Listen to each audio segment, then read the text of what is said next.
my spiel. Just a reminder for you all, this is a public meeting, so it is being recorded. And the chat's turned off, which if you all have something you need to say or, interject on, just unmute. I plan on this being more or less a discussion between you all. I was just telling Lindsay, we usually come to these meetings with a staff recommendation and very much like kind of have things figured out. And this is the first time where I don't have one of those, so I feel very unprepared. It's a very weird feeling for me. So we'll go through this in any way that you all want to. I do have a PowerPoint prepared just for the sake of something to look at. And so I can pull that up. I do have it in order of the kind of that document that I sent out to you all. If you all want to go in a different order or you want to, do ones that you're sure of first or however you all want to do it, we can adjust. So, do any of you have a preference kind of right out of the gate as we start? Can we go in order of the sheet? Yes, okay, just so that perfect. makes it a little easier. Other than that, whatever works for everyone else. Okay, we absolutely can. I just want to make sure that makes sense. Okay, let me pull this up. So like I said, this is more or less just something to kind of, uh-oh, this is not letting me pull up here. Let's try this again. For some reason. I just tried this, so it should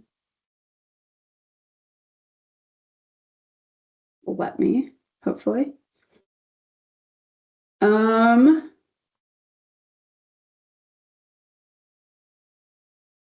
Sorry. For some reason this is not.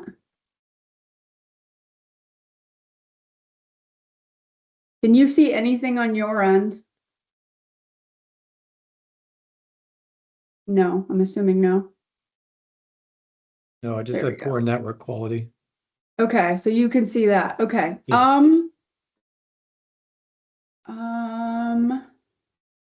I'm connected. Let me see here. Let me go back out and come back in maybe. I'm not sure. I literally just uploaded this, so I'm not sure what's actually going on. Okay, I'll be right back. Hold on just 1 second, please.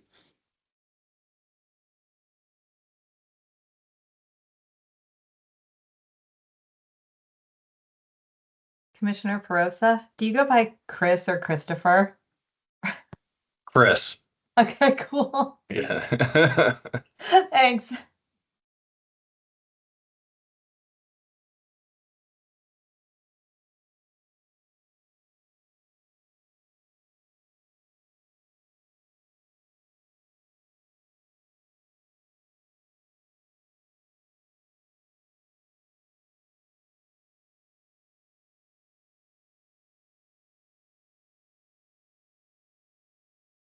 You're muted, Rachel. I am not sure what's happening here. Lindsay, can we do this? Do you have a copy of this? This PowerPoint? Do you want me to, I apologize, y'all. I literally just uploaded this about 10 minutes ago just to make sure it worked, and it worked on my end. I'm not quite sure what's happening. If you have a copy, Lindsay, I can also send you it right now if you'd like. I have the link from when you sent it earlier in the week. So yeah, no changes were were made. If you can try uploading it on your end, we might just have to go that direction if you're okay with that. Sure. I apologize, y'all. I'm not sure my computer crashed about 2 weeks ago, like completely. And it took about 2 hours with DAS on the phone. It was a lovely time. And nothing has worked in Teams since then. So I apologize.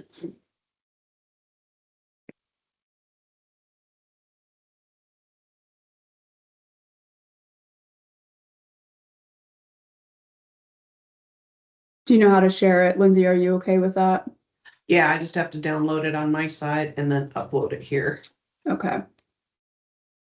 Appreciate your all's patience. This is still the drawback of virtual meetings 6 years later from the pandemic.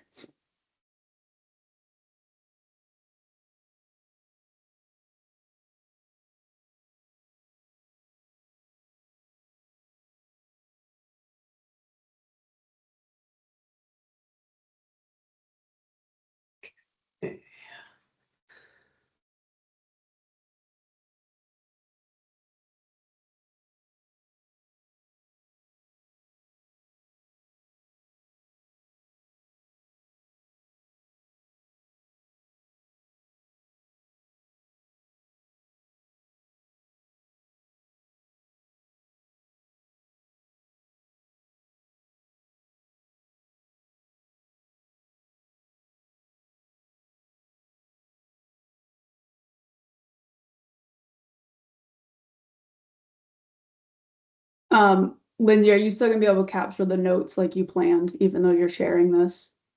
I should be able to. Okay. Okay. So while she's kind of uploading this, I just want to kind of set the stage. We'll go through these. The information on the slide is really just kind of language pulled from the bill. And some of it's very directive, like it's just simple as this shall be a Class C felony or not a lot of information. There is some that has quite a bit of language in it, and then there are some that are already have a classification, and so we'll kind of go through that language. There are some that direct us for it to be a person crime, so I did include that on the slide as well. So essentially what we need to capture is the crime seriousness scale, so the rank that you all feel is appropriate, and or whether or not it needs to be a person crime, so those two things. And then just an explanation as to why. It doesn't have to be in depth, it's just for purposes of providing context to the commission. And so when we do that, because it is a public meeting and we just want to make sure that it's on record as to why that decision or that recommendation was made. And so thank you, Lindsay.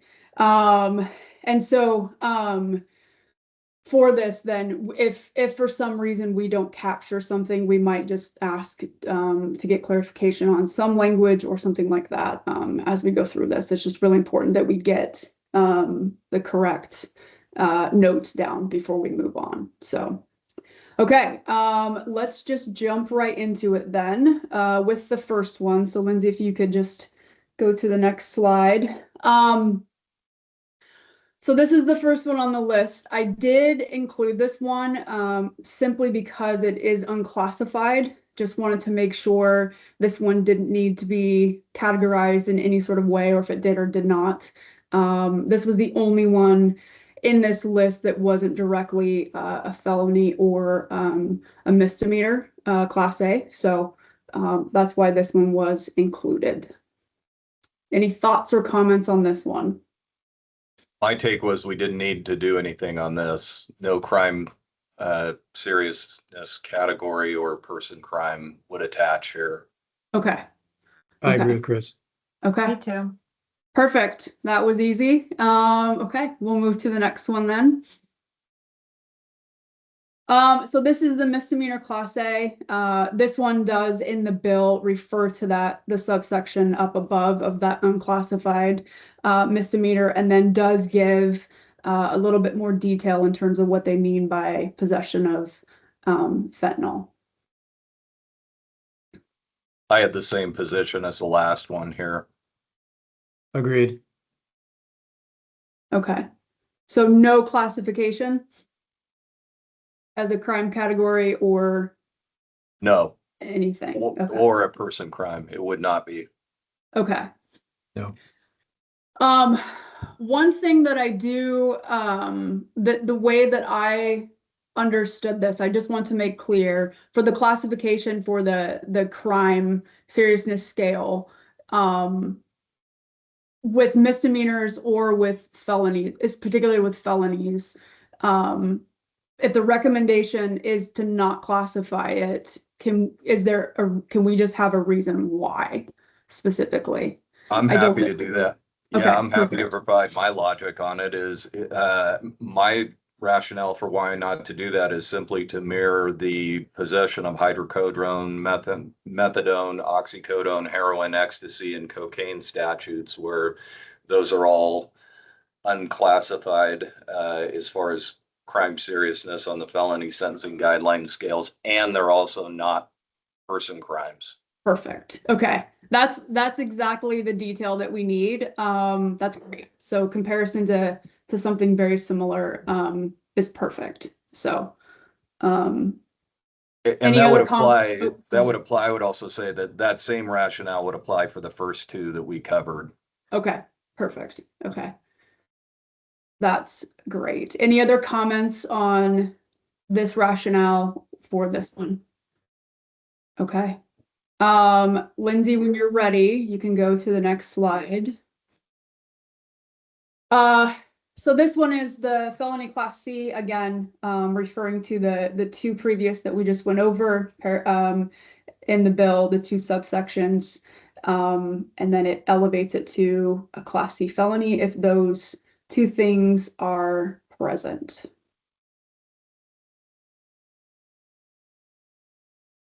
Happy to jump in again from my perspective, based on ORS 475-900, subsection 1B, commercial drug offense looks like it should be a 6 on the crime seriousness scale. And similarly for the substantial quantity under 3B, it looks like it should be a 6 under that statute. My perspective is should not be a person crime, and this effectively just mirrors the possession statutes and crime seriousness and non-person delegation that exists for all the other possession statutes Okay, that are C felonies. okay. Any I agree. other I would have said the comments? same thing. Okay, perfect. Okay. Lindsay, just a note, since you're doing this, since you're doing all the work right now, if you're not worried about getting so much detail on the comments of reason why, if you just want to do the crime seriousness, we can capture reasons why on a rewatch. So it might just make it a little bit easier for this, so you're not worrying about doing all of the things at the moment. So, okay. So next one. The other option, Rachel, just for your own edification, is I took your chart and just wrote in notes in each of the various cells. I'm happy to share that with you if that's helpful. Okay, we'll try to capture it on our end, and if there's any if we have any question or any clarification or need for that, I'll definitely reach out. We don't need it today for sure, but I will be reaching out if we need some more clarification. I appreciate that. We do have some time for this, and so putting it together, we'll get a pretty good indication of what we have and don't have. So, but I appreciate that because yes, that would be incredibly helpful. So this one is unlawful delivery of fentanyl. This one didn't have a whole lot of information other than it's a Class B felony in the bill. So I don't know if any of you all have anything to add to this. I'm happy to jump in. I'll tell you, there's a lot of complication when you get to delivery statutes. So it's kind of convoluted.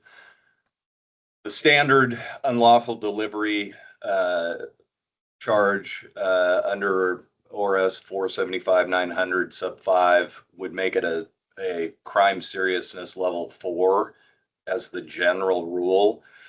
It becomes a level 5 under that statute in subsection 4 if it's delivery within 500 feet of a treatment facility, temporary residence, shelter, or public park. Under subsection 2, from my review of the statutes, if it's for consideration, for consideration, it'd be a crime level 6. It'd be a crime seriousness level 7 in the event that it was for consideration and 500 feet from a treatment facility, temporary residential shelter, or public park. And that's under subsection 2 of 475-900. And then it jumps to a level 8 in the event that it is a substantial quantity commercial drug offense or to a minor.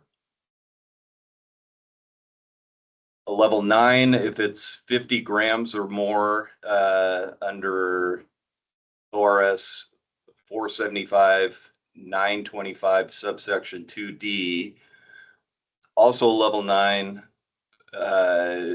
if it's to a minor and there is a prior conviction or the defendant is more than 3 years older than the person they sold it to. And that's under ORS 475-907 sub 1 and then 475-925 subsection 2. And that's all, it's kind of all under the umbrella, if you will, of ORS 475-930 sub 1, small a, big B. Is Then this, become, oh, sorry, yeah, go ahead. go ahead. No, I was just gonna say, are all of these classifications still class like a class B felony? Is this what Yes, you're they've, okay? yeah.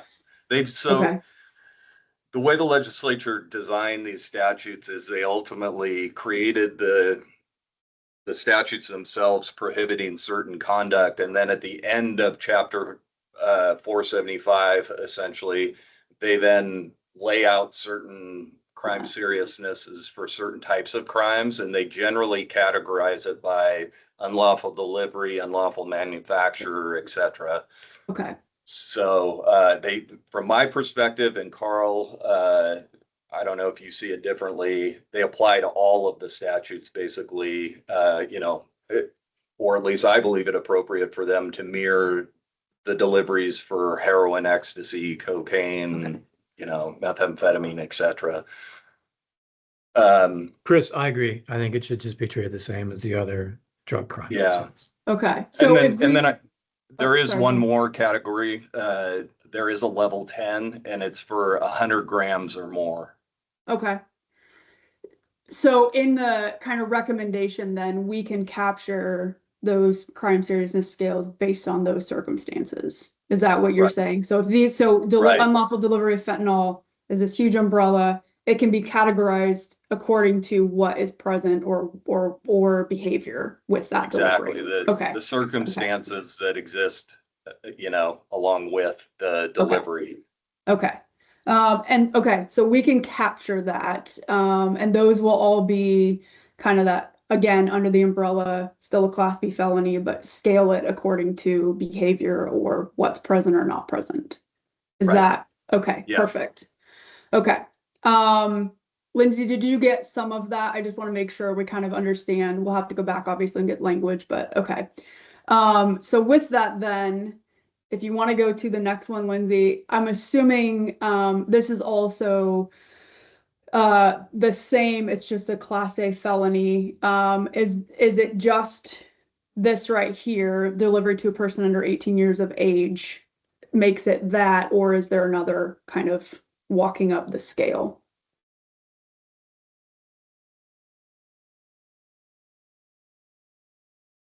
So good. This is interesting.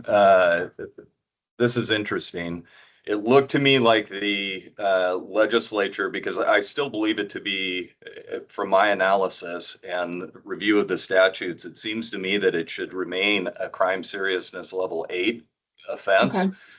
It looks like this was an attempt by the legislature to ultimately categorize it differently as far as the level of crime, potentially, I guess, in the off chance that a judge is ultimately going to want to depart and potentially give them more time, assuming that were potentially possible, up to the statutory maximum. But I still think from my review of the statutes, and maybe Amy and Carl see it differently, that it should remain a crime seriousness level 8 here. Okay. Okay. Yeah, I agree. That matches with the OAR. Okay. What we can do here then is make that recommendation, and then potentially just if appropriate, we can add this language into the rule. I'll have to look at how the rule is actually written, and what we can do is just make sure this is included, in that. And Carl, did you have anything? I think I interrupted you. I'm sorry. No, it should just be treated the same as other DCS cases, so I agree. Okay. Perfect. Obviously, none of these are person crimes in a way. Yeah, okay. All right. Lindsay, whenever you're ready, you can go. Okay, so delivery of fentanyl within 1,000 feet of a school. Just that first bullet point it really just kind of defines, I think, what they're talking about with the school. And then that it is just a Class A felony for this. So. And my analysis on this is that it, in an effort to mirror the unlawful delivery within 1,000 feet of a school of all the other, major drugs, meth, cocaine, heroin, and ecstasy, it should be a crime seriousness level 8, and it is not a person crime. Okay. Okay.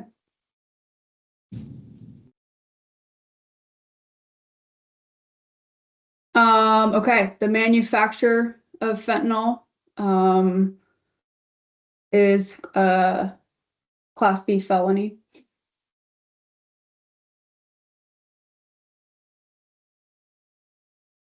Yeah, this one, I'm trying to see if there's any material difference that I have between the unlawful delivery. I think, well, there is a small difference. So the standard, so if a person just proves unlawful manufacture of fentanyl, I think the standard grid block would be at a level 4.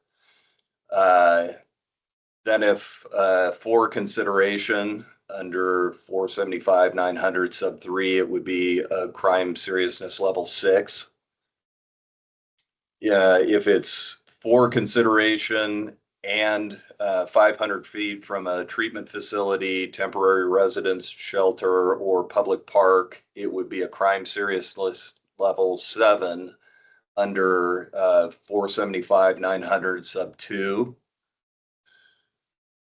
It would then become a crime seriousness level 8 in the event that the delivery had the attendant circumstances that it was of a substantial quantity, meaning 5 grams or more, under ORS 475-900 sub 1 little a big B. It would also be a crime seriousness level 8 in the event that the manufacturer also included commercial drug, commercial drug offense criteria under 475-900 sub 1B.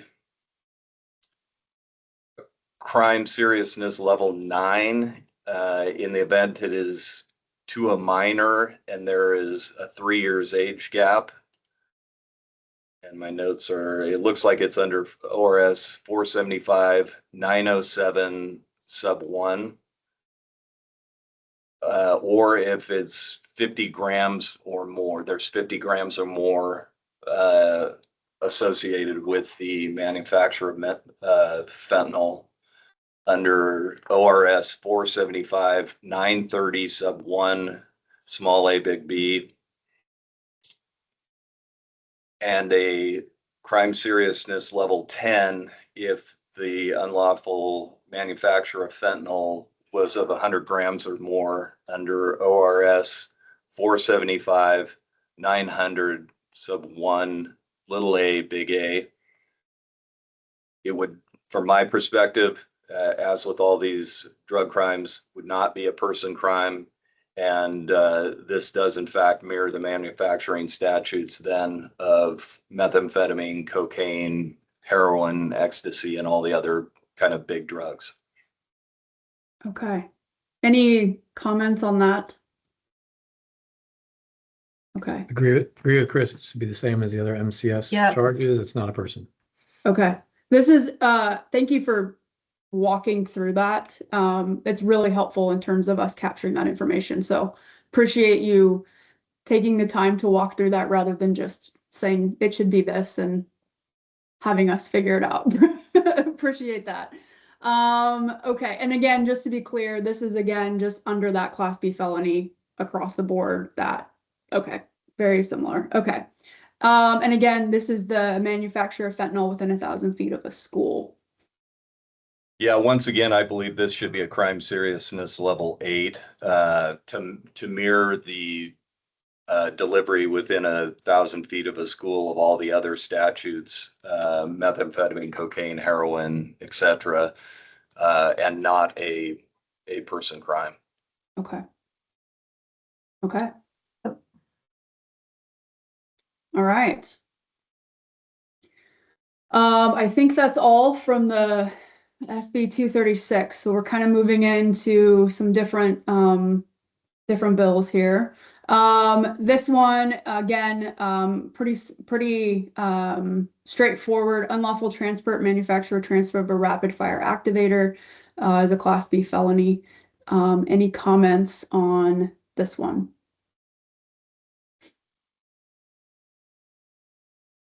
This one I found a little bit more difficult just because it doesn't mirror, exactly the language of other statutes. But my suggestion on this, and it's just that, would be a crime seriousness level 6, and not a person crime. And my rationale behind why I thought that is it's very similar to the manufacture, importation, or sale of firearms under ORS 166-410, which is also a B felony, which is treated as a crime seriousness level 6. And also similar to manufacture, import, sale, transfer of an undetectable firearm, which is also a level 6. So that was kind of my rationale for, I thought 6 would be appropriate. Okay. I thought the same thing. I just said 6 because that's where the firearms Class B felony crimes are currently located. But yeah, I thought the same thing. I thought the same thing.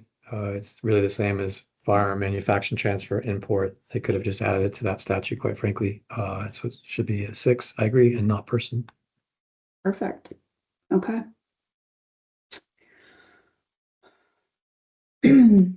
Okay, so this is the possession of a rapid fire activator.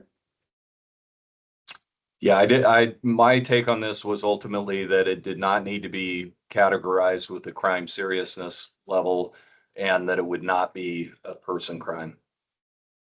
Okay, Agreed. perfect. All right.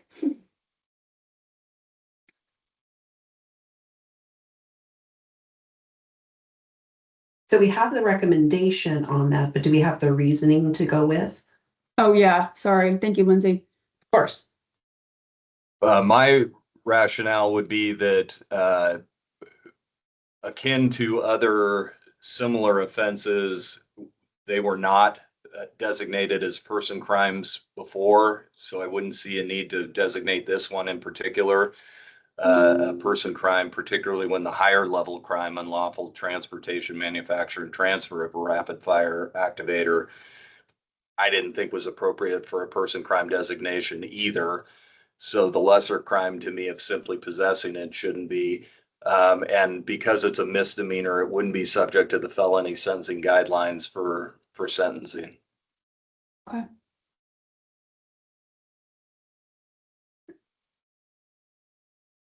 Okay, so this one is the intentional interference of unmanned aircraft system with law enforcement of emergency response. Sorry, that's supposed to say or. And it's a felony Class C.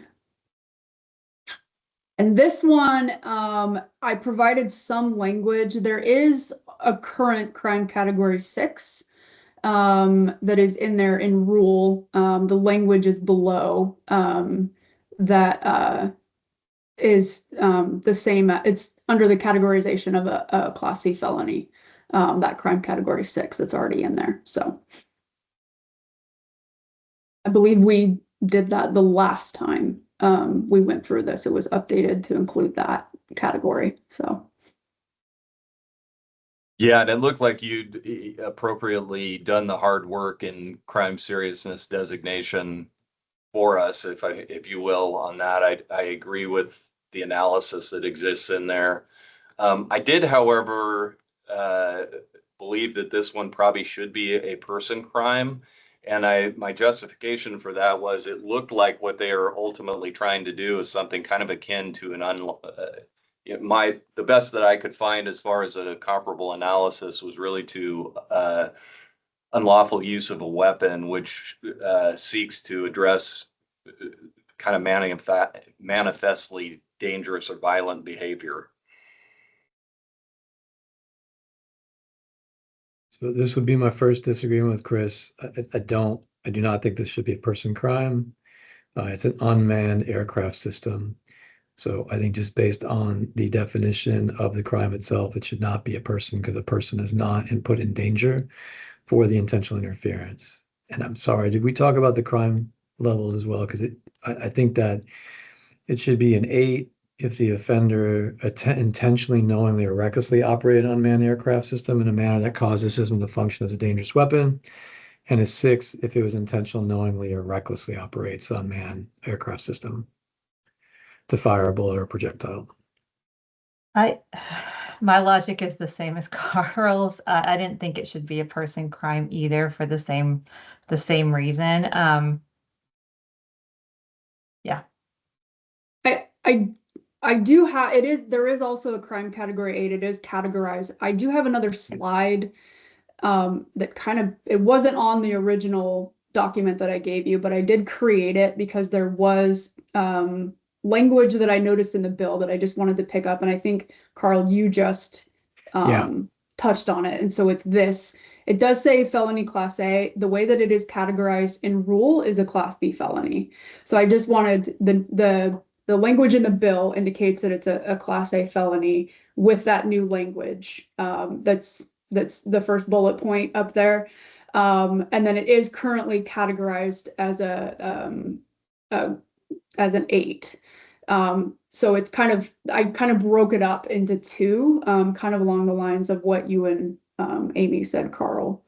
So I don't know if this is more confusing, but no, and I can understand just simply operating an unmanned aircraft system, to me, I get their rationale and could go along with that. I do think if they're using it as a dangerous weapon or to cause physical injury, which categorizes it as a level 8, then I would think it probably appropriately would be a person crime.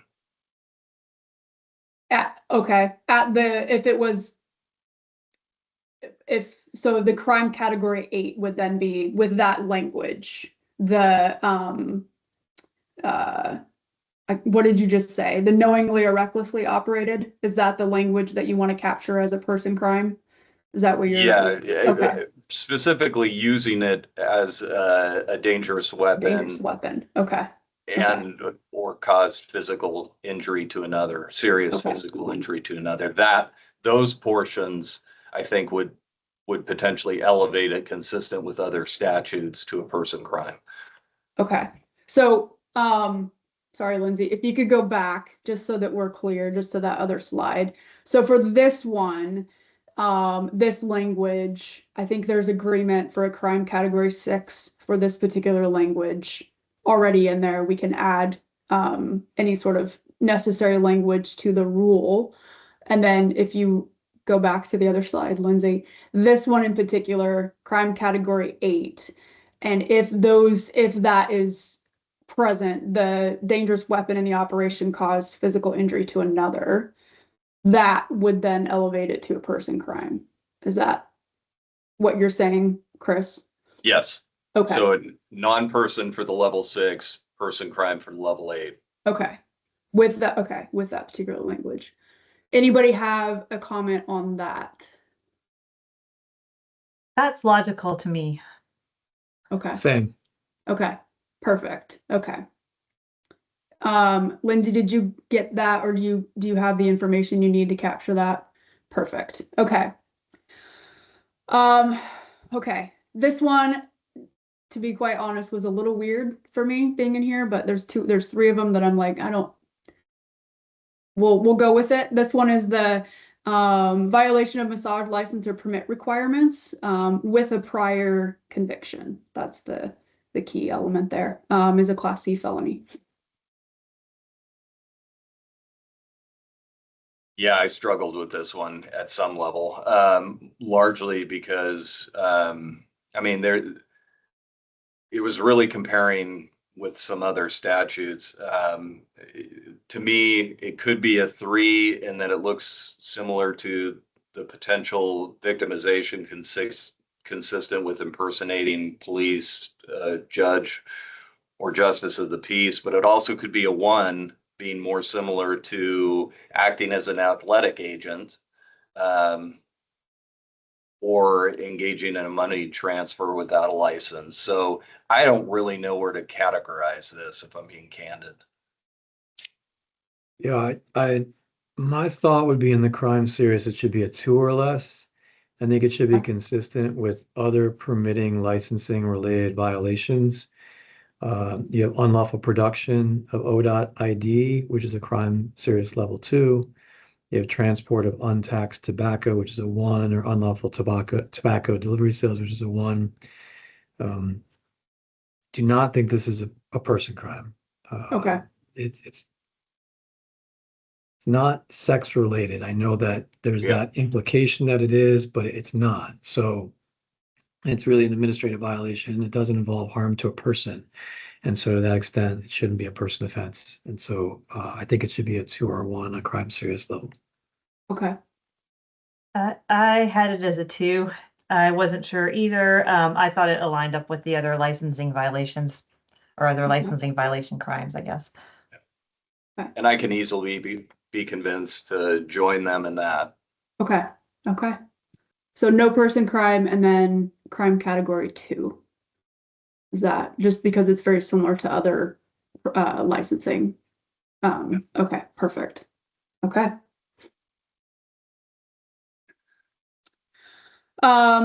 This one is false swearing, and it's a misdemeanor, Class A. And Yeah, I saw no reason to give it a crime seriousness level and Okay. not a person crime. okay, very Agreed. similar to, okay, perfect. Other Class A misdemeanors. Okay.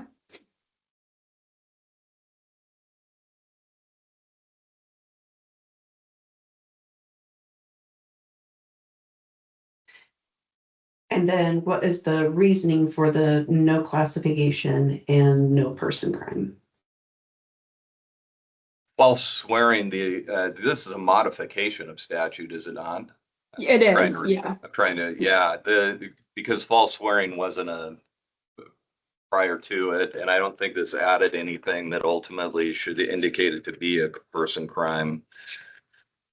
Have to go back and look at it again. I didn't have good notes on this, unfortunately. I can add the only false swearing in the guidelines that I could find is category 1, and it's a C felony. It's false swearing in vehicle business regulation. This one is a step down from that. It's an A misdemeanor, so that would push it outside of the guidelines as well. Okay. That was helpful. Thank you. Anything else? Okay. This is the crime of assault in the 4th degree. Again, this one is this particular crime is categorized. I think the next 2 are already categorized as a crime category 6, as a Class C felony. So they already are in rule. We can add language if needed. So Yeah, and I think the legislature did the right thing here because that comports with the other theories of assault for felony as crime seriousness level 6, a 6 designation.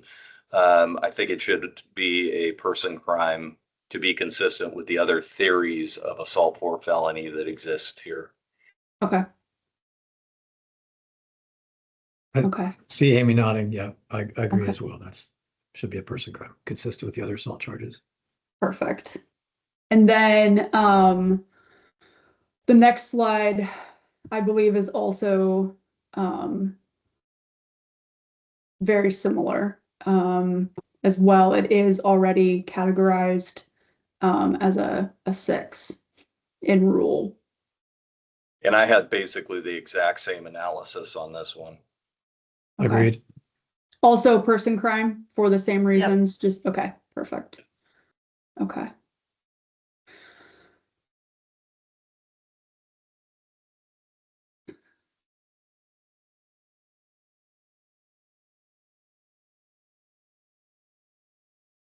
This one is a modified, I just wanted to put this in here because there is modified language. It just adds, language within a building subject to a policy described in ORS 166377. It doesn't change, like nothing else changes.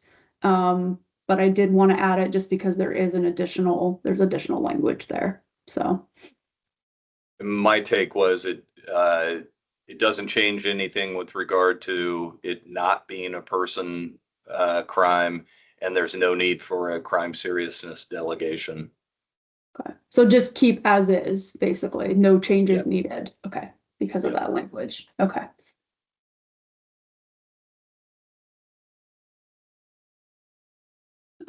Okay, so this one is felony elude. This is one that came out of this last session. This does have pretty distinct language, of kind of that, walking through if certain things are present that you all have done in the past.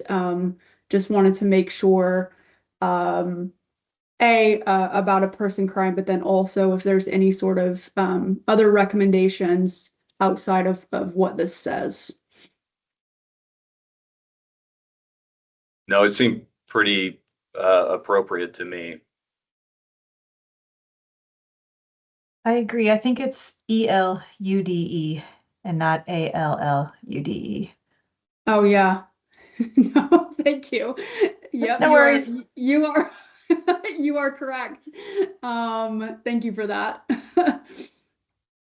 That's one of those things where when you stare at a word the same over and over again, you don't catch it. So I Well, appreciate that. it sounds the same in your brain, so I totally get it. Yep, thank you so much. We will fix that for sure. And then also, it does say down in the bottom, the person felony as well. So, any disagreements with this, how this is laid out? No, not for me. No. Okay. Okay. Perfect. Again, I think this one was a little bit similar to the massage one, little different, I think, but wanted to add it. It is a misdemeanor class A, but is a new offense. So Yeah, I didn't believe there was a need to establish a crime seriousness level as it is a misdemeanor. And I did not think that it needed to be a person felony. okay, Agree. perfect. And then same instance except for this one is a class C felony. Well, I can say I didn't think that it necessarily needed to be, I didn't think it needed to be a person crime. I would be interested to hear the other commissioners' take on where they thought it was appropriate as a crime seriousness level. Public assistance fraud is a 2. And that to me was kind of the closest comparable. So I believe it should be a crime serious level 1 or 2. And I guess it just depends on, is public assistance fraud worse than non-payment of compensation of employees and independent contractors? I would say yes. So I think I would vote for a crime serious level 1, but I could see it being a 1 or a 2. I I put it in 2, but I guess maybe I looked at it like my notes are similar to the logic for the massage license permit because it's related to violation of licensing. So that was sort of my logic. I guess it's a little broader than that, but I put it in the 2.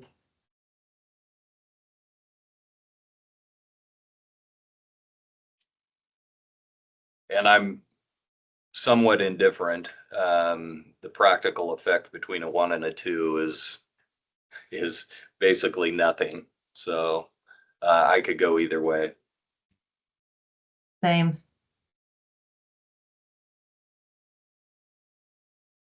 So I've heard a 2. I've also heard 1. Maybe I don't know where. I just need somebody to say one or the other. Carl, can you repeat your logic again? Yes, I think the Thank you. comparable found was public assistance fraud, and that is a crime serious level 2. Knowingly entering into a contract without a proper license, I think is less serious than public assistance fraud. And so I would categorize it a 1, but I don't have strong feelings about it. And that's my basis. So I'm fine with the 1 or 2. I'd be a slight lean to a 1 for that reason.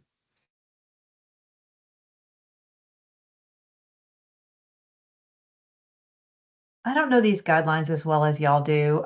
Is it unusual to have a Class C felony as guideline 1, or is that consistent? I should go look. No, I mean, the reality is all of our possessions when they were felonies were generally level 1 offenses. So it's not uncommon. The practical effect in our guideline grid is that short of a departure, it's all going to mean presumptive probation every single time. And the reality is whether it's a 1 or a 2, the court can depart to the same period of time. So it functionally has very little difference in meaning between 1 and 2. I find Carl's logic persuasive. For what that's worth, I would be okay with the 1. And I'm good with that as well. Okay. Perfect. Thanks for talking through that. Okay.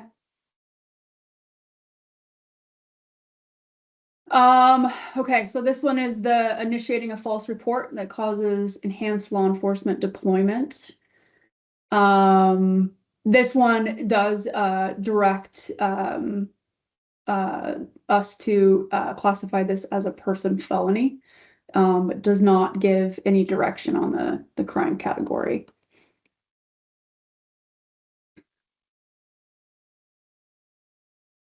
Yeah, another one where hard to find something that's exactly similar, but I suggested a crime seriousness level 8 on this one. And my rationale behind it was is somewhat akin to like even a crim neg ham, in that there is recklessly causing serious physical injury or death embedded within it.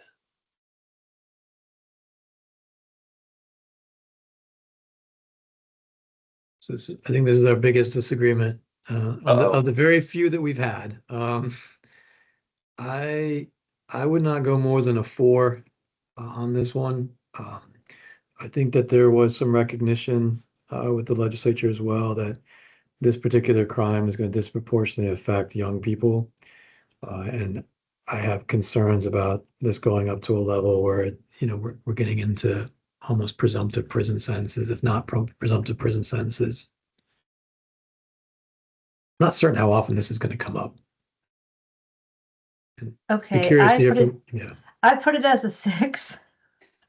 I clearly split the middle. I tried to look at let me look at my notes. I looked at assault 2 and man 2 with reckless mental states as comparators.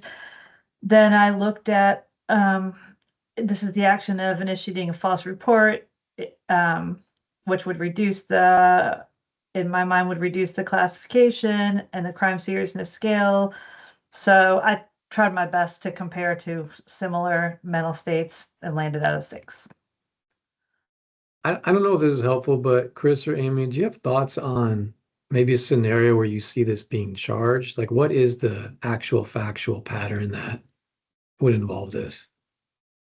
I mean, in my mind's eye, I thought something where maybe like they notify the Coast Guard or something during I don't know, a storm event Mhm. out there, and they send a chopper out to go look or something, under really dangerous conditions, or maybe they send search and rescue in the end up to Mount Hood during a massive storm, ultimately causing one of the hikers or something to slip, fall, and die. So I'm trying to envision it. I agree with you, Yeah. Carl. I don't know that this is going to come up very often. My logic was largely that, I mean, it's going to result in serious physical injury or death, and a presumptive probation for somebody, I get that it might happen to children, children may be the offender more often than adults. I'm not sure that's true, but it could be true. I think it's going to be very challenging for victims, under those scenarios to see this as a potentially presumptive probation sentence right out of the gate when somebody suffered serious physical injury or death as a consequence of this action. Okay, no, that's really helpful. I mean, and I like those two examples make sense, right? The idea of a Coast Guard situation or a mountain situation where someone's hiking or whatnot. If someone were to create such a false report that resulted in putting an emergency responder in a really dangerous situation, could you imagine a situation where the person would actually get charged with manslaughter, like man two, rather Yeah, than this? I mean, conceptually, I mean, maybe. That's Yeah, I know it's hard to say, right? it's really hard to say. I mean, maybe a criminally negligent homicide. I mean, I guess that would be where I'd come back to, is that, that's extreme. I don't know. That's really challenging. And I've never seen that set of facts in Oh, 24 years. So it's hard to know. yeah. Sorry, y'all. I just find this to be a really challenging statute. Like wondering why it was passed. Like what was the impetus for it? This had to I, have been, it had to have yeah, been a I'm looking, one-off scenario, right? I'm looking in Yeah. OLS. They're talking about Is it, swatting events, yes, and this is the staff measure summary. It says, and it refers to in April 2025, an active shooter threat at Silverton High School turned out to be a swatting event. The school was locked down. Law enforcement swept the school before ultimately determining the call to have been a hoax. So they're talking about that behavior. I don't see any. I'm looking to see if they talk specifically about. I think why also it's just different. sorry, I think also just to add, I do know also, to your all's point, how often this happens, I think is also something that everyone struggled with, in understanding this particular bill. But I do think it was in response to a swatting incident that did occur, so. That's what it looks like. Yeah. And, I mean, South Eugene High School in my own community had over the course of 2024, I believe it was, numerous shutdowns based on swatting events. So I get that that's a significant problem. In none of those circumstances was there probably even a real risk of serious physical injury or death under that. So this would have to be a very unique situation wherein it ends up in somebody being seriously physically injured or cause death to them in a reckless fashion. It's, I mean, if a cop ends up shooting an innocent person at the school or something as a consequence of that, the cops then become the subject of the investigation. I don't know necessarily that. I don't know. It's such a weird thing to have added into the statute. I could certainly understand prohibiting the conduct, but envisioning a situation under one akin to the Silverton High School thing where it ends in physical injury or death is something I just can't imagine. I don't know. I just don't recall. Are there other false report felonies, Class C felonies, and what are those categorized at as a comparable? I can't think of one. So I- false, I- like false report of a felony. So if I were to make a false report of a felony, is that a misdemeanor or a felony? I'm sorry, I really don't know. It's a misdemeanor. It's a Yeah. misdemeanor. Okay.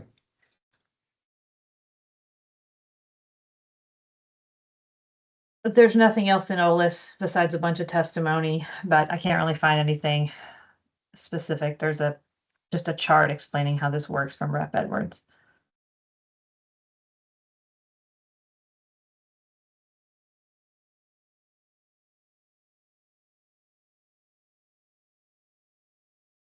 I'm still at a 4. I feel like if this was ever actually charged, it would be charged because of a physical injury, not a death. Because I feel as though if there was an initiation of a report that was not even reckless, it'd be intentional, right? So if you were intentionally reporting something that you know is false, that puts someone in an extremely dangerous situation that resulted in death, I'm not convinced this is what you'd be charged with. I think you'd be charged something higher. But maybe that logic doesn't make sense here. I don't know. I think this is complicated. Very.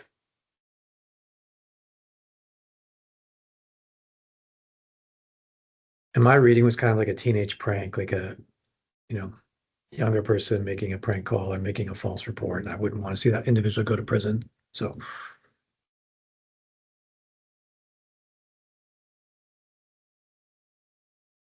Yeah, for me, I'm just struggling with, obviously, from my chair, it's easy to do the impact on the victims Yeah. and serious physical injury or the death of a loved one.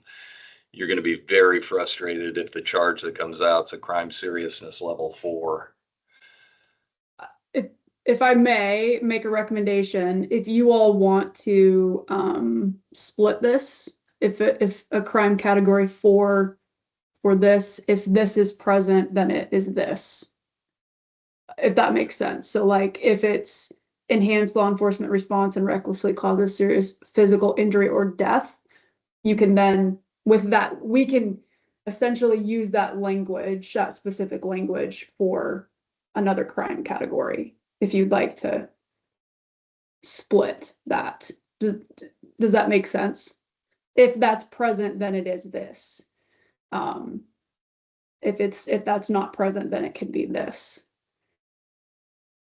You do have that option. that makes sense to me to have a different crime category for serious physical injury versus death.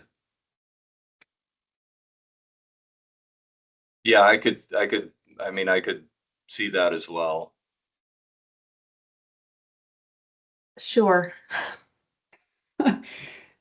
We can't, it's very similar. We can scale it based on behavior, kind of like you all have talked about with other ones. So you do have the ability to make that recommendation as well. May make it a little easier. I think So what do we? oh, sorry. I was I'm just sorry, gonna say cut you both off. of them would have to be person felonies. Right, pursuant to Yeah. the statute. Yeah. Yeah. If you did split it, but you do have the ability, we just need to know exactly what language where.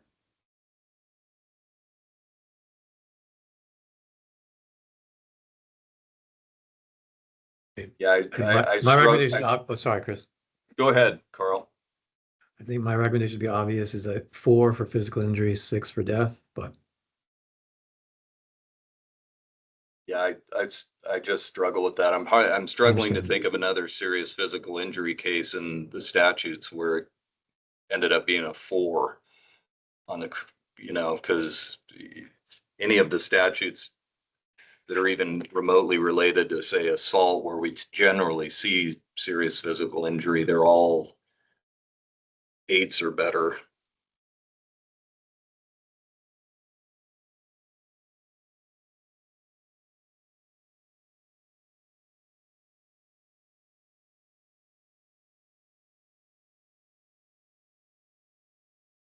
Amy? Uh, I don't know. My original logic was I thought it should be a 6. I don't know. An 8 seems dramatic. A 4 seems too low. I don't object to breaking serious physical injury and death into 2 categories. So I suppose one could be a 4 and one could be an 8 if you want to split it that way.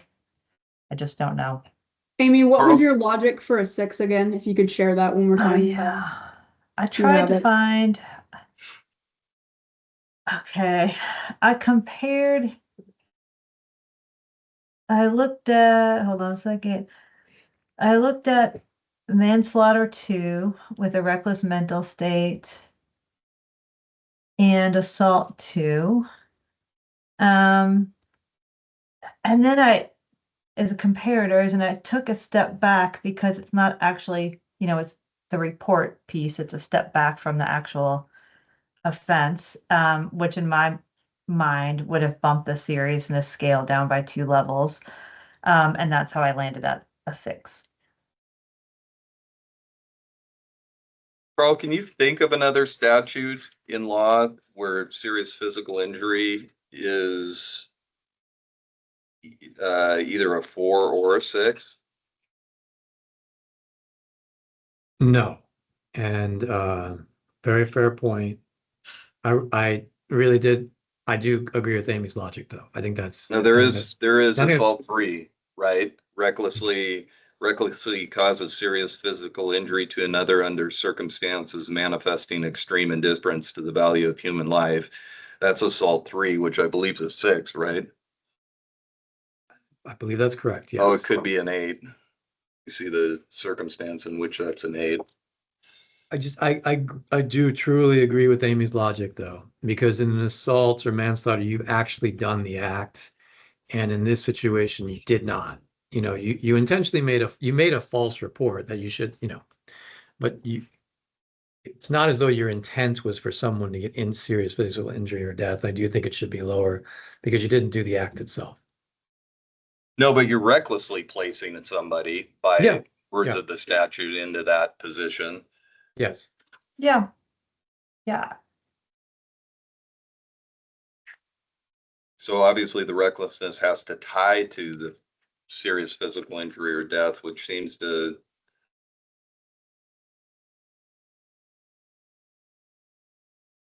Sorry, I'm just No, I'm trying with to you. It's review. if a young person calls, the police ski patrol and says, "Oh my gosh, my friend is stranded on Mount Hood, go save them," and it's in a snowstorm, and then law enforcement passes away or is seriously physically injured,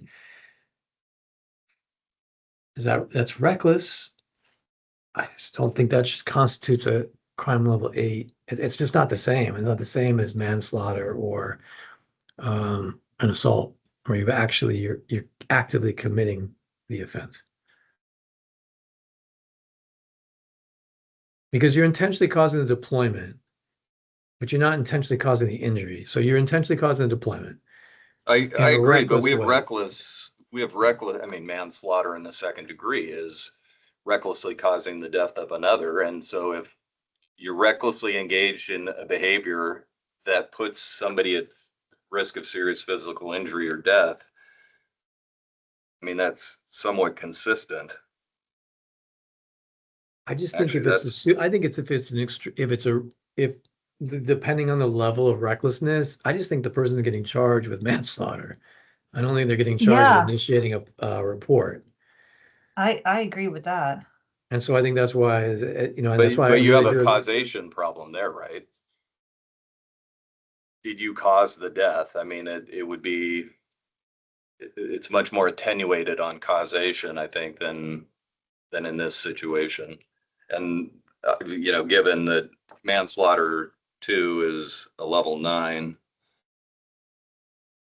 well, I guess if it's under certain circumstances, under a Dewey circumstance, otherwise it's an 8.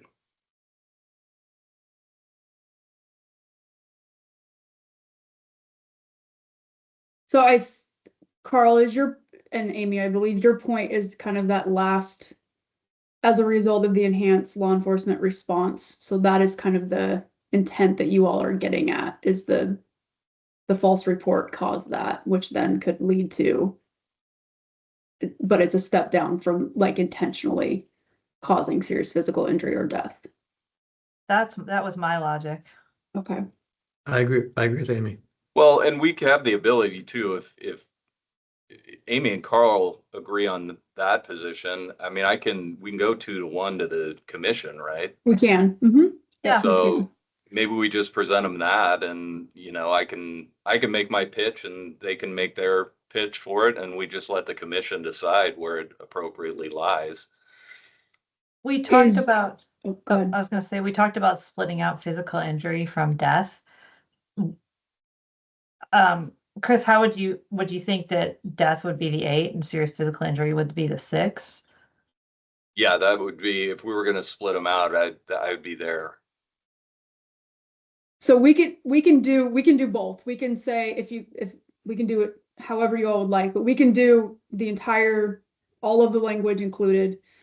The recommendation is category 8 or a category 6, or we can present them with that, and we can present them with it split, given the language, or we can just do one or the other. So it kind of just depends on what decision you all want them to make. If there is consensus here to split the language in a category 8, category 6, we can present it that way, or we can present it both ways and allow them to decide. I mean, I'd be more comfortable with the 6 and 8, but I'm not hearing Carl say that. I think Carl's more comfortable with 4 and 6. So therein lies, I think, our rub. Amy, where are you?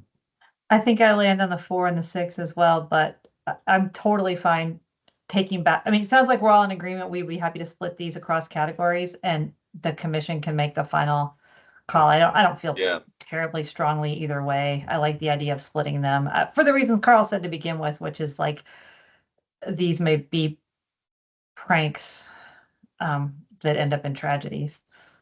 Okay. So we can do that then. We can present it with that language split. And then I may ask the 3 of you to kind of step in and give a position or give a side at that point, if that's okay. Happy to do that. Okay, perfect. And I'm sorry, Rachel, is this being presented at the June meeting or the July meeting? The July one. Yeah. Okay. Yeah. So we have time. I'm not sure I'll be there. I have to be in Salishan that day. If I am there, I'll be there remotely. But yeah, I also might be there remotely as well. So you're totally fine. Yeah, I don't know if I'll physically be there either. So that will be okay. Okay. Okay, so consensus that we kind of present it with that language split, the 2 different crime categories, a 4 and a 6 or a 6 and an 8, depending, and then allow them to decide. Is that, Chris, you want the 6 and the 8? Is that what you're? Yeah, I'm kind of stuck on that. Okay. Okay. Okay, I think that is it. Is that correct? All right. All right. Well, I cannot begin to tell you how helpful this has been for us. This is, it went a lot faster than I was expecting. So I appreciate all of you showing up with notes and all of those, just fantastic recommendations. I do want to just kind of touch base. So we will be presenting in July. My assumption is that I will be presenting. I just want to make sure you are okay with, you have the ability to present if you'd like. If you're okay with me doing it, then okay. bunch of head shakes. That's perfectly fine. I was planning on it. I just wanted to make sure. I will say if there are questions about context or anything like that, I may just refer to you all just to kind of give an explanation to the commission if they do have questions. So that may happen, but yeah, we'll put together a presentation, make sure we capture the context and the notes in there appropriately. And then for that last one, we'll give them that decision or that choice. And at that point, probably we'll ask you all to chime in on those different positions, and then we'll go from there. So any questions or anything, next steps, anything like that? I appreciate you all taking the time today, especially on a Friday. No, I do want to say thanks for putting together the chart and everything. It made it far easier to kind of conduct the research in the statutes and such, having that. Yeah, absolutely. Yeah. Yeah, it was great. Okay. Well, thank you all. I'll let you know, Chris, well, all of you, I'll let you know if there's some clarification we need as we kind of listen back. I'll reach out for some language if we need it. But otherwise, I hope you all have a great weekend. Hopefully the sun comes out, I'm hoping, and there's no rain. So Yeah, Rachel, I just wanted to say thank you as well for putting that together, and thank you to Chris and Amy for being prepared and yeah, being able to have a good discussion. yeah. Likewise. It's like we're this like the seemed to dream work out team well. right here. So Yeah. so reasonable. They come in. and Yes, get thank you through both. it. Yeah. Yeah, thank you all. I will say this did go well, so you might be doing this again. You might be the dream team for a bit. So Happy to always work with Chris and Amy. So it'd be great. Perfect. Have a good weekend, everyone. Thank Yep. you. We'll Yeah, see good to y'all. Bye. Bye.